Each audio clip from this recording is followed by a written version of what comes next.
फर्की इकाइयाँ जो हैं यूनिट्स ऑफ इलेक्ट्रिक, तो सबसे पहले वोल्ट जो मैंने डिटेल्स में बताई है, उसके बाद एम्पियर हैं, ये इलेक्ट्रिक इकाई है, बिजली की इकाई है। तीसरे नंबर पर ओहम है, मुज़ाहमत की इकाई।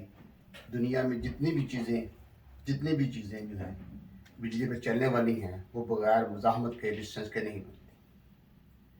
रेजिस्टेंस का होना बहुत ज़रूरी है। अगर रेजिस्टेंस ख़त्म हो जाएगी तो वो चीज़ जो है वो सही काम नहीं करेगी। तो इस तरीके से रेजिस्टेंस जो है उसकी वजह से चीज़ें चलनी हैं, क्योंकि जब हम दो तारे लगाते हैं किसी भी चीज़ को, तो न्यूट्रल तार की तरफ से इलेक्ट्रॉन जो हैं उसके अंदर से गुजरते हैं और फेस तार की तरफ से वापस आ जाते हैं। तो जितने ज़्यादा डिस्टेंस होगी उतनी ही इलेक्ट्रॉन्स को गुजरने की रुकावट होगी और करंट कम लेगी। छोटी चीज़ें ज़्यादा मुज़ाहमत होने की वजह से कम करंट लेती हैं। बड़ी चीज़ें जो हैं यानी जिनके ज़्यादा वाट होंगे उनमें डिस्टेंस कम होगी और वो ज़्यादा करंट लेगी, यानी ज़्यादा एम्पेयर लेगी। एम्पेयर नापने के लिए हम एम्पेयर मीटर इस्तेमाल करते हैं और ओहम नापने के लिए ओहम मीटर इस्तेमाल करते हैं। उसके बाद वाट आ जाता है, बिजली की ताकत। तो ये जितनी भी चीज़ें दुनिया में बनाई जाती हैं जो बिजली पर चलने वाली होती हैं, उनको कोई ना कोई ताकत उनकी होती है, पावर होती है। Power will count in watts. तो उस पर वाट लिखी होगी कि ये चीज़ जो है कितने वाट की है। जैसे हमारे नो फ्रॉस्ट फ्रिज के अंदर टाइमर इस्तेमाल होते हैं। जो अमेरिकन टाइमर हैं वो सिर्फ 3 वाट का होता है टाइमर, यानी इसकी मोटर 3 वाट की है। जो जापानीज बना रहे हैं वो डेढ़ वाट के बना रहे हैं, 1 वाट के बना रहे हैं। सिर्फ इतनी उनकी ताकत है मोटर की, बहुत ही कम करंट लेने वाली मोटर होती है। इसी तरीके से जो ज़रा बड़ी मोटरें हैं उनके वाट से बढ़ जाएंगे। जैसे हम फ्रिज के पीछे एक बाद दफ़ा फैन लगा देते हैं ताकि कंप्रेसर जब ओवर हीट ना हो। बाद लोग फ्रिजों को ज़बरदस्ती किचन में रखते हैं और वहाँ पर हीट होगी, हीट की वजह से कंप्रेसर गर्म होकर वक्त से पहले ख़त्म हो जाता है। मजबूरन फिर हमें वहाँ पर एक कंडेंसर फ़ैन लगाना पड़ता है। वो कंडेंसर फ़ैन जो है वो बहुत कम वाट का होता है, आमतौर पर 35 वाट का होता है, 35 वाट का होता है। उसकी डिस्टेंस बहुत ज़्यादा नहीं होती, वो तो उससे कम होती है।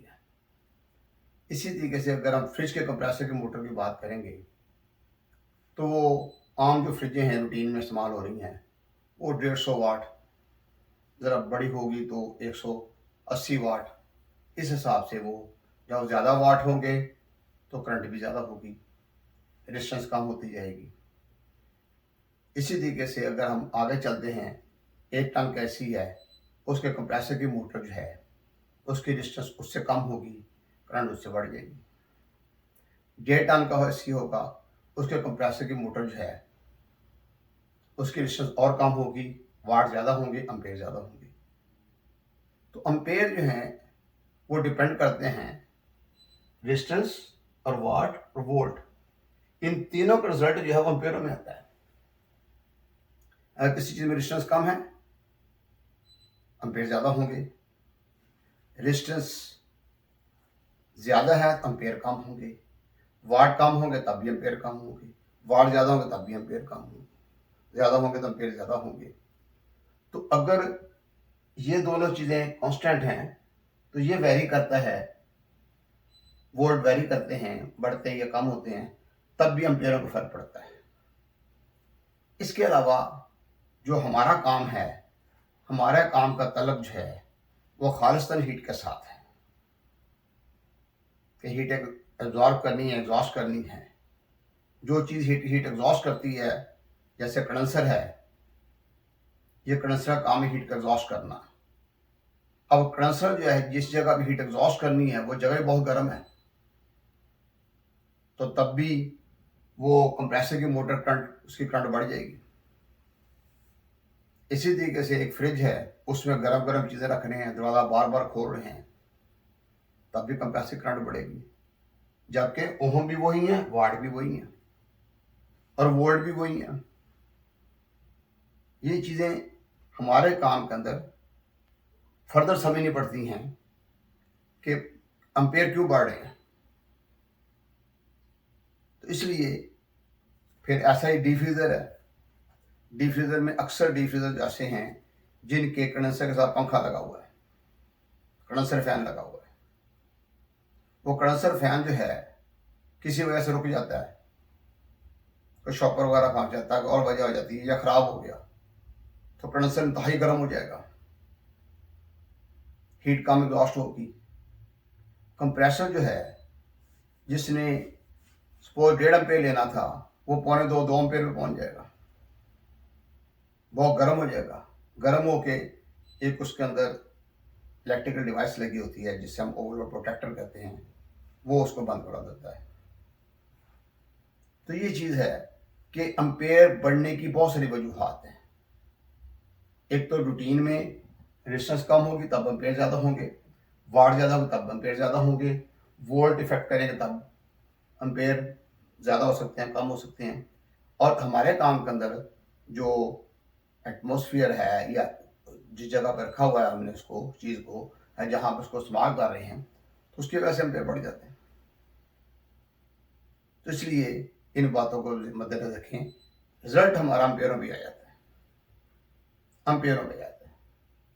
ठीक है, जैसे डॉक्टर जो हैं ये कहते हैं कि बुखार एक बीमारी नहीं है, बुखार एक रिएक्शन है। किसी से आदमी को सर्दी लग गई है तब बुखार हो गया, गला खराब हो तब बुखार हो गया। तो इस तरीके से बुखार होने की वजूहात हैं, उन वजूहात को ख़त्म कर दें बुखार ख़त्म हो जाएगा। इसी तरीके से एम्पेयर जो हैं इनके बढ़ने की वजूहात उनको ख़त्म करना है।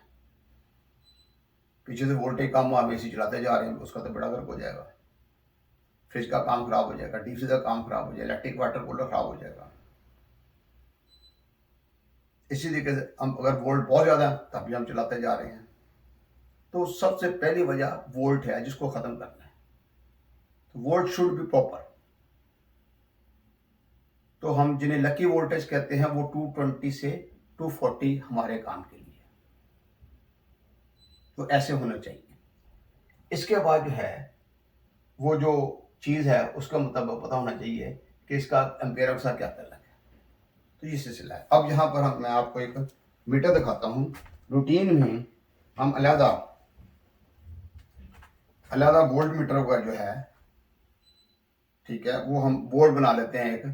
मैं उसको आपको वाजे कर दूंगा बाद में कैसे बोर्ड बनाना है। सीरीज बोर्ड बनाएंगे, वोल्ट मीटर भी लगाएंगे, एम्पेयर मीटर भी लगाएंगे, उसमें ब्रेकर भी लगाएंगे, सारा सिस्टम करेंगे। लेकिन हमारे काम में सबसे ज़्यादा जो मीटर इस्तेमाल होता है ये वाला मीटर है जिसे हम टॉन्ग्स टेस्ट मीटर कहते हैं। टॉन्ग्स टेस्ट मीटर जो है इसके ज़रिए हम ओहम भी चेक कर सकते हैं, किसी चीज़ के अंदर ओहम है, इसी के ज़रिए हम शॉर्ट भी चेक कर सकते हैं। उसके बाद इसके ज़रिए हम वोल्ट भी चेक कर सकते हैं, एम्पेयर भी चेक कर सकते हैं। अब यहाँ पर जो है ये लिखा हुआ है वोल्ट के बारे में, एसी वोल्ट भी डीसी हैं। जब हमने एसी वोल्ट चेक करने हैं तो इसकी एक नॉब होती है, उसको दबाएंगे तो एसी वोल्ट का निशान आ जाएगा। तो जब हमें वोल्टेज चेक करने हैं तो उसके लिए जो प्रॉब्स हैं इसके साथ 2 प्रॉब्स इस्तेमाल होंगी। इन प्रॉब्स को हमने इधर लगा लेना है, जैसे डिज़ाइनिंग की हुई है, किसी के ऊपर की तरफ आ जाती हैं, किसी के नीचे की तरफ आ जाती हैं। ये हैं, ये 2 तारें हमारे पास आ गई हैं, 2 प्रॉब्स हैं, 2 लीड्स हमें देंगे। अब इन दोनों को हमें कहाँ लगाना है कि न्यूट्रल और फेस के साथ। ठीक है, जैसे कोई सॉकेट है, उस सॉकेट में हम लगाएंगे, अगर सॉकेट एक्टिव है, वहाँ न्यूट्रल फेस आ रही है तो हम वहाँ लगाते हैं, हमें बता देगा मीटर कि कितने वोल्टेज आ रहे हैं। अगर हम ऐसे ममालिक में रह रहे हैं जहाँ पर वोल्टेज जो है 220 है सिंगल फेस के अंदर, वहाँ पे एक न्यूट्रल होगी, फेस होगी, लगाएंगे 220 वोल्ट तकरीबन ज़ाहिर होंगे। लेकिन 220 वोल्ट हम कहते हैं, ज़रूरी नहीं है कि 220 वोल्ट परफेक्ट आ रहे हों। 222 वोल्ट भी आ सकते हैं, 224 वोल्ट भी आ सकते हैं, 228 वोल्ट भी हो सकते हैं, 230 भी हो सकते हैं, 35 भी हो सकते हैं, 38 भी हो सकते हैं, 40 भी हो सकते हैं, और बाज़ औक़ात 42-45 तक भी वोल्टेज आ जाते हैं। अगर खराबी नहीं है, अगर खराबी है तो उसकी वजह से 270-80 वोल्टेज भी आ सकते हैं। ये उस कंपनी की खराबी है जो हमें वोल्टेज प्रोवाइड कर रही है, इलेक्ट्रिक प्रेशर प्रोवाइड कर रही है। इसके अलावा ऐसा भी है कि लेस वोल्टेज भी हो सकते हैं, जो लकी वोल्टेज से कम हैं। 215 वोल्ट भी हो सकते हैं, 12 भी हो सकते हैं, 210 भी हो सकते हैं, 208 भी हो सकते हैं, 206, 205, 200, 195, 192, 190, 185, 180, 175, 170, 165, 160, 155, इतने वोल्टेज भी हो सकते हैं। क्योंकि जिन इलाकों में वोल्टेज का इस्तेमाल बहुत ज़्यादा है तो वहाँ पर यकीनी तौर वोल्टेज कम हो जाती है। वैसे पाकिस्तान, इंडिया में जिस तेज़ी से पॉपुलेशन बढ़ी है, उस हिसाब से उनको मैनेज नहीं किया गया। कंजप्शन ज़्यादा है, लोड ज़्यादा है, ड्यू टू लोड वोल्टेज या डिक्रीज हो जाते हैं, कम हो जाते हैं। हमें तो ये देखना है कि either those voltages are suitable or not. If those voltages are suitable, then we shall use those voltage. तो suitable नहीं है तो फिर हमने इस्तेमाल ही नहीं करना। इसलिए वोल्टेज का उस चीज़ के साथ टैली करना, उस चीज़ के साथ सूटेबल होना ज़रूरी है। इसलिए हमें इसके लिए चेक करना पड़ेगा कि कितने वोल्टेज आ रहे हैं। उसके लिए हमें इस मीटर को समझना है। इसके ऊपर वोल्ट की रेंज दी हुई है। बाज़ ज़रा थोड़ा इख्तलाफ होता है इनमें बनाने में। बाद में लिखा होता है 200 वोल्ट लिखा हुआ है, 150 वोल्ट लिखा हुआ है, फिर 300 वोल्ट लिखा हुआ है, फिर 600 वोल्ट लिखा हुआ है।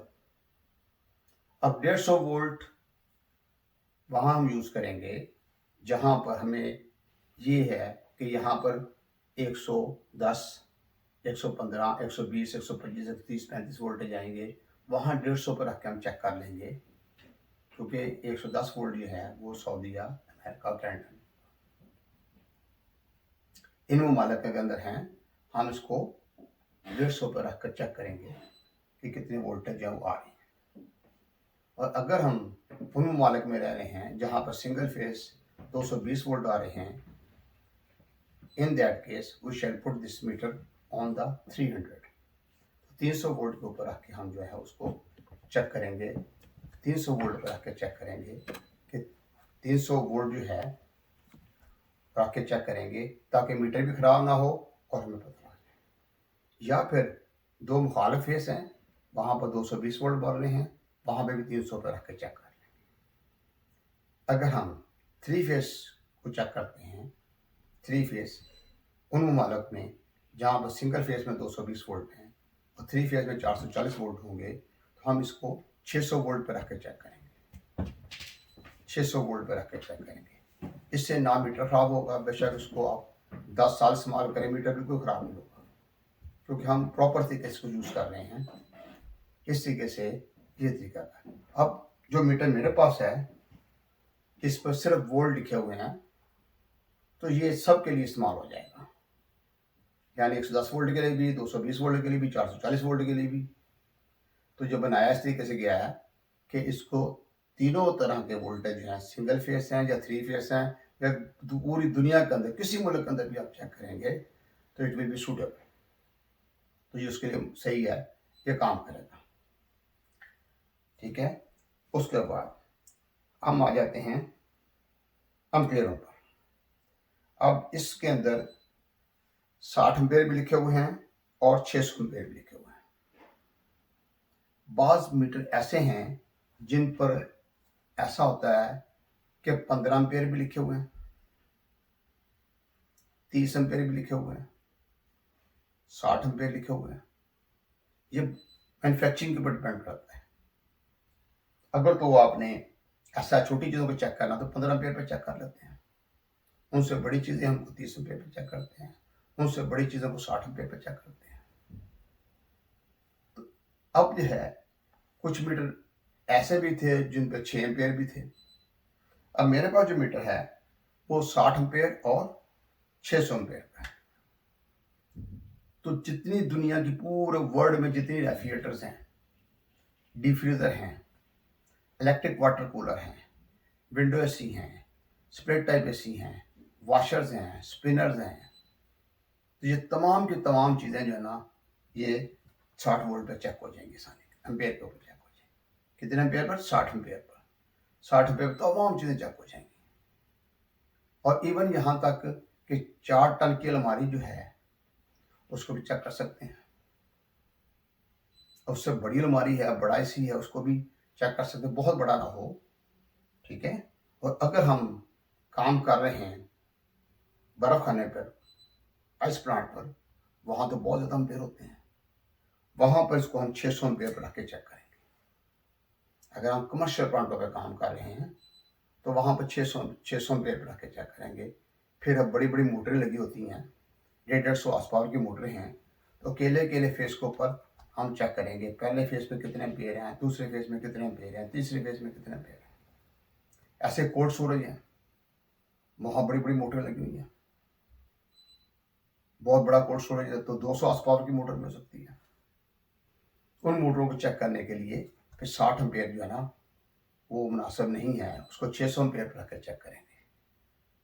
तो अब हमें ये देखना है कि वह तोको वोल्टेज है ना एक्सपेक्टेड एम्पेयर कितने हैं, उसके मुताबिक हम चलेंगे। अगर हम ज़्यादा एम्पेयर वाली जगह पर कम एम्पेयर पर रख के चेक करेंगे तो मीटर को नुकसान हो सकता है। लेकिन अगर छोटी चीज़ें जो हैं, फर्ज करें एक रेफ्रिजरेटर है, डिफ्यूज़र है, वो 600 एम्पेयर पर रखना मकसद ही नहीं है, 60 एम्पेयर काफ़ी है। इस तरीके से ये हमें देखना है एज ए टेक्नीशियन, हमें पता होना चाहिए कि 60 एम्पेयर कहाँ रखने हैं और 600 एम्पेयर कहाँ रखने हैं। बड़ी चीज़ों के लिए 600 एम्पेयर, छोटी चीज़ों के लिए 60 एम्पेयर। अब हम आगे आते हैं ओहम के ऊपर। जब हमने एम्पेयर चेक करने हैं उसमें दो तारे हैं, कोई सी दो तारे हैं, फर्ज करें ये दो तारे ही समझ लें कि जब कोई चीज़ चला रहे हैं तो किसी एक तार को हम उसको चेक करेंगे, ऐसे इधर चेक कर लें या दूसरी तार पर चेक कर लें। तो ये जो है यहाँ पर जो है एम्पेयर चेक करने के लिए ये टर्गर है, ये मूवेबल जा है, ये फिक्स जा है। लफ्ज जो है ना टोंग जो है चिमटे को भी कह देते हैं, मोचने को भी कह देते हैं, सन्नी को भी कह देते हैं। तो यहाँ पर टोंग्स ये देखें वैसे ही मुंह बना हुआ है, तो इसके अंदर की तरफ जो है वो पतरी हैं।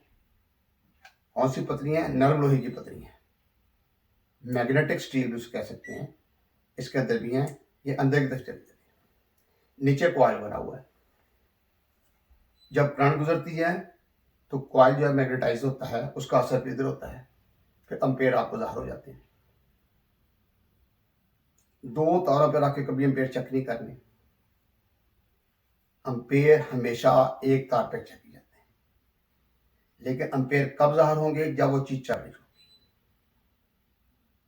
अब हमें पता होना चाहिए कि ये चीज़ जो है इसको तो 1 एम्पेयर लेना चाहिए था, instead of 1 ampere that thing is taking 3 ampere. बड़ा खतरनाक काम है, तो 1 एम्पेयर या 3 एम्पेयर ले रही है। ये अगला काम है हमारा। जैसे थर्मामीटर जो है उसके जरिए डॉक्टर जो है वो चेक करता है, ठीक है ना, कि भी नॉर्मल जो है 98.6 फ़ारेनहाइट जो है ये टेम्परेचर होगा बॉडी का, या 37 सेंटीग्रेड होगा, ये नॉर्मल है। अगर 37 से ज़्यादा है तो बुखार है, 37 से कम है तो वीकनेस है। ये डॉक्टर का काम है। इसी तरीके से as a technician, as a engineer हमें पता होना चाहिए कि इस चीज़ ने कितने पे लेने हैं। ये हमारा एक्सपीरियंस होना चाहिए, तजुर्बा होना चाहिए कि कौन कौन सी चीज़ कितने कितने पे ले रही है। फर्ज करें एक वॉशिंग मशीन है, उसकी मोटर जो है रूटीन में 1 एम्पीयर लेती है। हम रिवाइंडर के पास ले गए, ख़राब हो गई मोटर, रिवाइंड की, बाद में उसने 3 एम्पीयर लेने शुरू कर दिए। इसका मतलब रिवाइंडर जो है उसने उसकी रिवाइंडिंग सही नहीं की, तार सही नहीं डाली, काम ख़राब हो गया।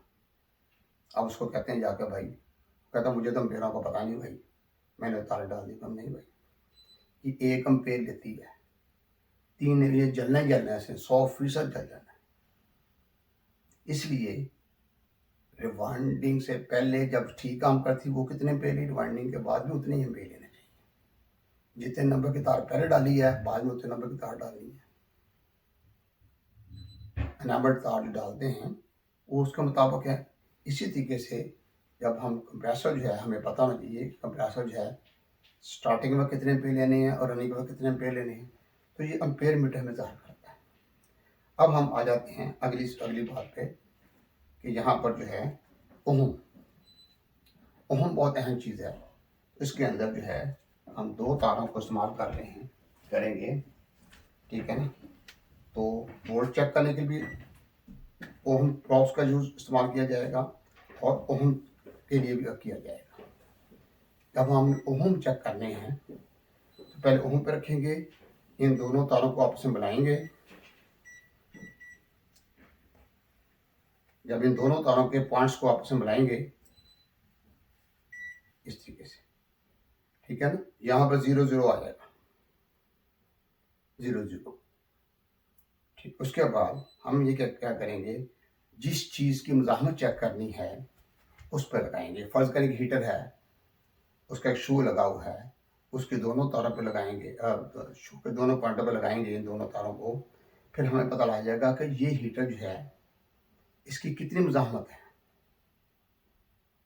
फर्ज करें 110 ओहम मुज़ाहमत है और उसको हम 220 वोल्ट पे चला रहे हैं, 220 वोल्ट पे चला रहे हैं। तो इस तरीके 220 वोल्ट बटा 110 ओम, तो जवाब 2 एम्पेयर आ जाएगा। उससे पता लग जाएगा कि इससे 2 एम्पेयर लेने हैं।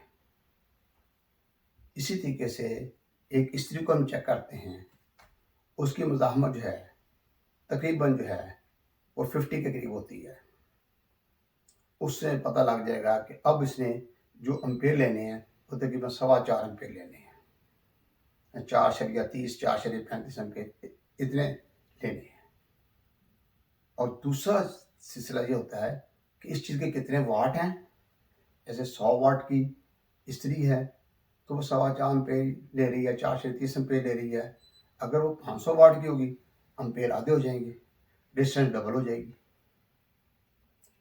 उसके बाद हमारे काम के अंदर जो है एक कंप्रेसर जो है उसके अंदर 2 तरह की वाइंडिंग होती है, एक स्टार्टिंग वाइंडिंग, एक रनिंग वाइंडिंग। 99.9% दुनिया में ऐसे कंप्रेसर हैं जिनकी स्टार्टिंग वाइंडिंग बारीक होगी और रनिंग वाइंडिंग मोटी होगी। यानी ज़्यादा मोटी तार होगी और स्टार्टिंग वाइंडिंग बारीक तार होगी। दोनों एनामल्ड वायर होती हैं, नंगी तार नहीं होती, इन पर एनामल चढ़ा होता है, जिसकी वजह से वाइंड करने के बाद उसमें डिस्टेंस बन जाती है। अब हमें ये देखना है कि एक उसमें कॉमन पॉइंट होगा, एक स्टार्टिंग का पॉइंट होगा, एक रनिंग का पॉइंट होगा। जो कॉमन पॉइंट होता है वो दोनों सिरे होते हैं, जहाँ से रनिंग वाइंडिंग शुरू होती है वो एक सिरा होगा, जहाँ स्टार्टिंग वाइंडिंग वो सिरे, दोनों सिरों को मिलाकर कॉमन सिरा बनाया जाता है। कॉमन वाइंडिंग नहीं होती,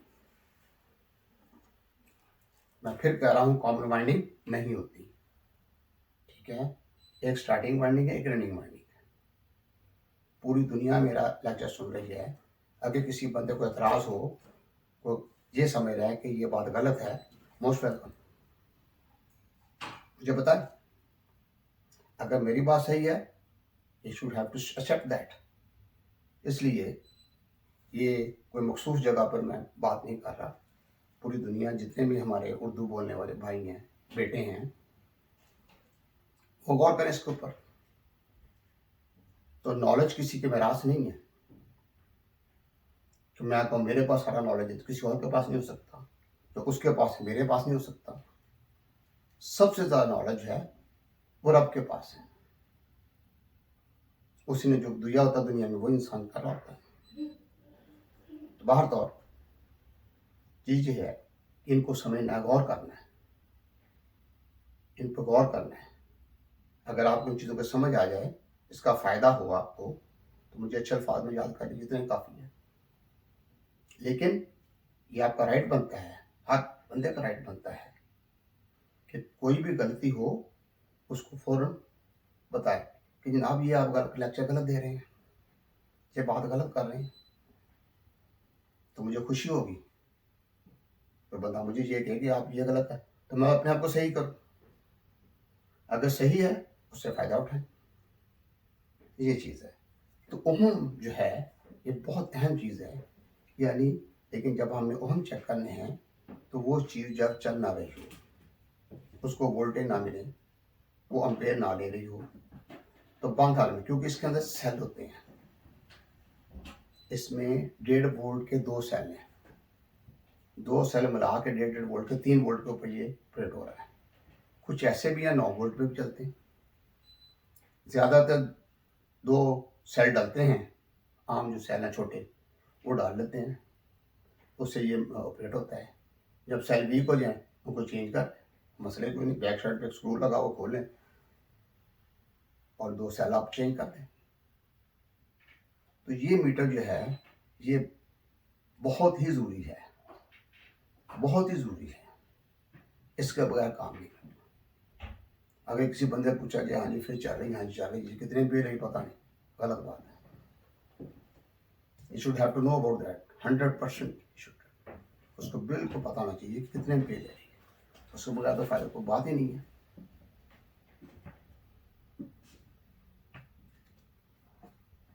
तो ये जो चीज़ है वो लाजमी चेक करनी है कि कितने पेड़ जो चीज़ ले रही है, ठीक है। अब यहाँ पर बात आ गई ओहम। इस मीटर के जरिए हम शॉर्ट भी चेक कर सकते हैं। कंप्रेसर अगर चेक करना है कि कंप्रेसर जो है वो शॉर्ट है या नहीं है, उसका तरीकाकार ये है कि एक नॉब, एक प्रॉब जो है उसका सिरा जो है हम लगाएंगे कॉमन के साथ। कॉमन पॉइंट से लगाने के बाद कंप्रेसर जो है उसकी बॉडी जो है उसका लगाएंगे, या कंप्रेसर के साथ स्टार्टिंग या कंप्रेसर के साथ जो है चार्जिंग लाइन लगी हुई है, सक्शन लाइन लगी हुई है या डिस्चार्ज लाइन लगी है, किसी एक तार के साथ उसको लगाएंगे। लेकिन शर्त यह है कि वहाँ पर रंग, जंग या ग्रीस ना लगी हो। अगर ऐसा है तो सैंड पेपर के ज़रिए, एमरी पेपर के ज़रिए, जिसे हम रेगमार कहते हैं, उस जगह को साफ़ कर लेना है। तो एक पॉइंट हम लगाएंगे कॉमन के साथ तार, और दूसरी उसके बॉडी के साथ लगाएंगे जहाँ पर जंग, रंग, ग्रीस वगैरह नहीं लगी हुई। अगर ये मीटर जो है वो शो करता है, मज़ाहमत शो करता है, या इसके बीप की आवाज़ आती है, इसका मतलब यह कंप्रेसर की मोटर शॉर्ट हो गई है। अगर कंप्रेसर की मोटर शॉर्ट हो जाए, not to do any experiment on that, कोई तजर्बा नहीं करना, वो इंतहाई खतरनाक होगा। अगर आप उसको चलाने की कोशिश करते हैं तो उसके बाद जो तारें जो हैं उनको आग लग सकती है, नुकसान होगा।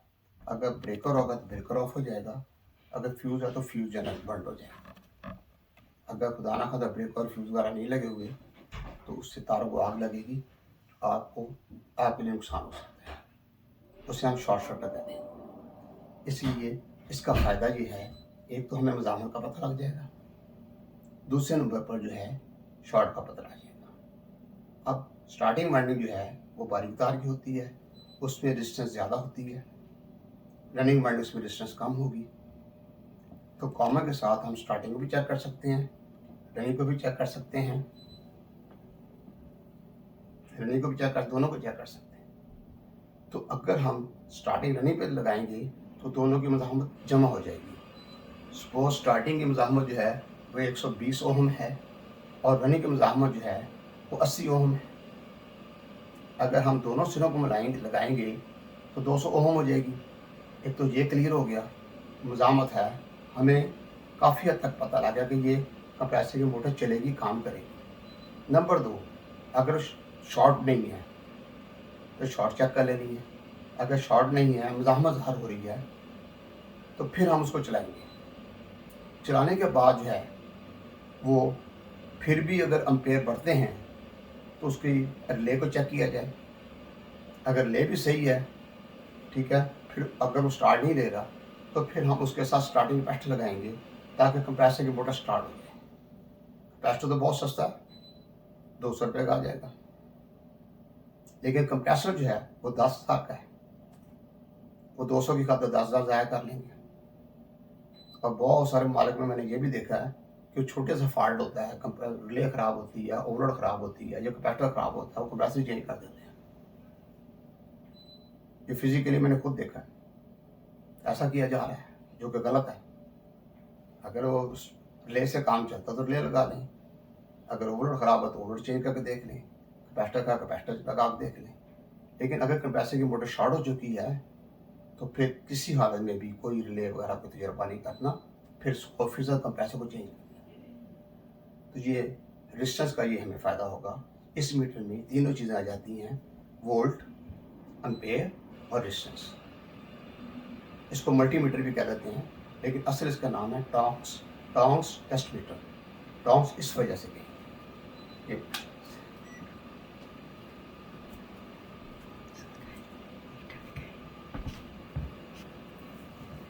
ये देखिए, दोबारा मीटर को देखें, गौर करें।